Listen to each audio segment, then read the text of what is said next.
Hello বন্ধুরা, কেমন আছো তোমরা সবাই? আশা করি নিশ্চয়ই খুব ভালো আছো। সবাই সাবধানে থেকো, সুস্থ থাকো। এই গরম যা কি বলবো আর। যাই হোক, আমরাও মোটামুটি ভালো আছি, ভালো মন্দ নিয়েই চলছে আর কি। তো তোমরা তো জানোই আমার সকালবেলা অনেকটা তাড়াতাড়ি হয়। তো এখন ছেলের স্কুল যেহেতু আরও সকালে, সেই জন্য আরও সকালেই আমাকে উঠতে হয়। আর ঘুম ধরেও না, ভেঙেও যায়, অনেক কাজ থাকে, সেইটা একটা মাথায় থাকে। তো তারপরে ছেলেকে তুলতে হবে, স্কুল পাঠাতে হবে, এরকম একটা ব্যাপার থাকেই। তো এখন এত গরম পড়ে গেছে যে ছেলেকে তাড়াতাড়ি মানে তোলার আগে আমি কাজগুলো সেরে নিতে চাই। তো এই গাছগুলোকে না দেখলেই নয়, এই গরমে তো এদের সকালে ছাড়া এদেরকে দেখার মানে আর সুযোগই হয় না। এত রোদ দেয় যে বেচারারা ভীষণ কষ্টে থাকে। তারপর দেখো, আমাদের রাত্রেবেলা না একটু দেরি করেই খাওয়া হয়। মানে কি বলবো, আমার হাজব্যান্ড একটু দেরি করে আসে, প্রায় 11টা, সাড়ে 11টা বেজে যায় এক একদিন আসতে। তো ছেলেকে 10:30 থেকে 10:30টার মধ্যে খাইয়ে দিই, তারপরে ও এলে একসাথেই আমরা খাই। তো খাওয়ার পর ছেলে একটু তার বাবার সাথে খেলে, টিভি দেখে। আমি আর ওর বাবা একটু টিভি দেখি। সারাদিনে সেই একই রকম জীবন, একই রকম সংসারের কাজ, সব রকম দেখার পর না মানে মনে হয় ছেলে একটু টিভি দেখে খাওয়ার সময়টা, তারপরে ওর টিভি দেখা হয়ে গেলে তারপরে আমরা দেখি। তো এই করতে করতে দেরি হয়ে যায়। এবার রান্নার বাসনগুলো ধুয়ে রেখে দিই, তারপরে না খাওয়ার পর আর ধুতে এক একদিন ইচ্ছে করে না। তো কালকেই সেরকমই একটা দিন আর ধুতে ইচ্ছা করছিল না বলে রেখে দিয়েছিলাম। তো দেখলাম কয়েকটা বাসন পড়ে গেছে, ঠিক আছে চলো ধুয়ে নিচ্ছি, কোনো ব্যাপার না। তো নিজের কাজ নিজেকে টাইমেই করে নিতে হবে, নাহলে কাজটা পড়ে থাকবে, তাই না? তো সেই জন্যই বাসনগুলো ধুয়ে নিচ্ছিলাম, কারণ বাসন ধোয়ার পরেই তো আমার কাজগুলো শুরু হয়ে যায়। তারপরে এই যে তখন কটা, 6:30, পৌনে 7টা, মানে 6:30টাও মানে বাজেনি তখন। তো বরমশাই তো আগেই উঠে যায়, ওর ভোর অনেকটা আগেই হয়। তো ও উঠে গেছে, তারপরে আমি এই যে কাজগুলো সেরে নিচ্ছিলাম। আর আমাদের এখানে না ভীষণ ধুলো জমে সব জিনিসে। তো সেরকম ধুলো টুলো পরিষ্কার করবো বলে ঘর দর ঝাঁটিয়ে মুছে নিলাম। তারপরে হচ্ছে কাজ ছিল বলতে, বরের এখন ছুটি আছে।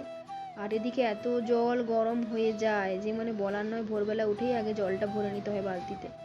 আমি স্নান সেরে ওদের জন্য জল রেখে দিই। আর এদিকে দেখো, গাছে এত মিলিবাগ হয়েছিল, সেগুলোকে সব ওষুধ দিচ্ছিলাম। আর এদিকের বড় ব্যালকনিটাতে গাছ, আর যে বাকি গাছগুলো সেগুলোতে জল দিয়ে দিচ্ছিলাম। দেখো, সিজনাল ফুল অনেক হয়, কিন্তু আমার গাছ খুব ভালো লাগে, গাছ লাগাতে, গাছের যত্ন করতে, একটা সবুজের যে সমাবেশ, আমার খুব ভালো লাগে সেগুলো। তো সেই জন্যই গাছের কাজগুলো সেরে নিচ্ছিলাম।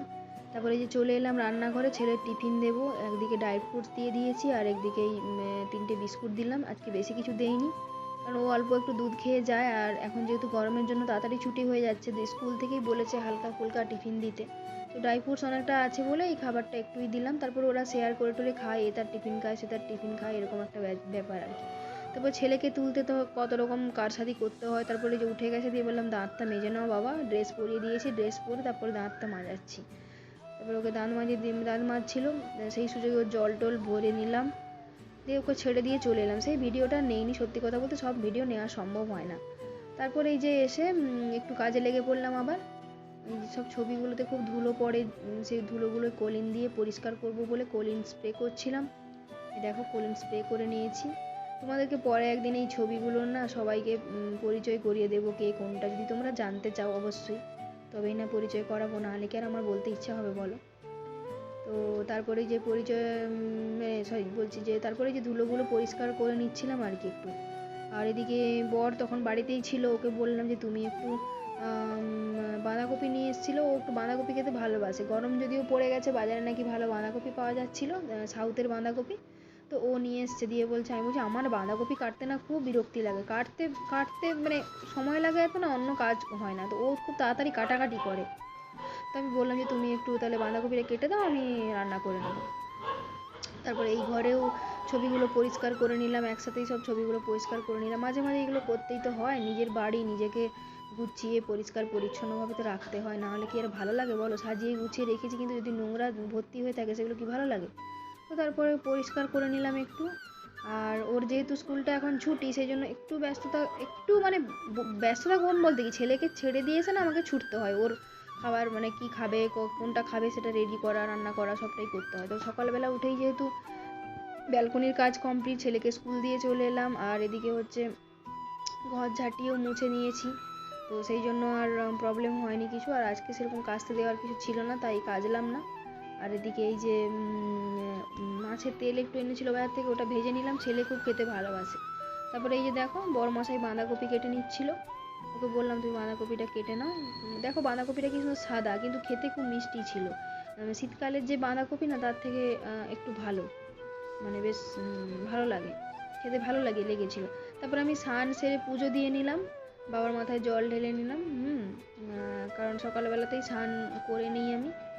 তারপরে ধূপ টুপ জেরে নিলাম। আর এদিকে তারপর রান্নাঘরে চলে এসে বাঁধাকপিটা করছিলাম দিয়ে ক্যাপসিকাম দিয়ে বা যারা ক্যাপসিকাম খেতে ভালোবাসো না, তারা বাঁধাকপিতে ক্যাপসিকাম দিয়ে দেখো, খুব ভালো লাগে খেতে, যারা ভালোবাসো। সবার তো আর খাওয়ার ধরনটা একই নয়।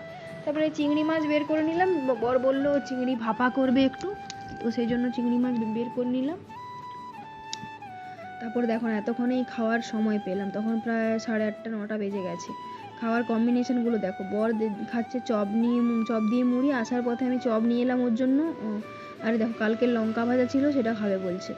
আর আমি খেলাম মিহিদানা আর চানাচুর মুড়ি। যাই হোক, ভিডিওটা এইটুকুই থাকলো, এটুকুই তোমাদের জন্য করতে পেরেছি। জানিও ভিডিওটা কেমন লাগলো, লাইক কমেন্ট শেয়ার করতে ভুলো না। টাটা, বাই বাই, সবাই ভালো থেকো।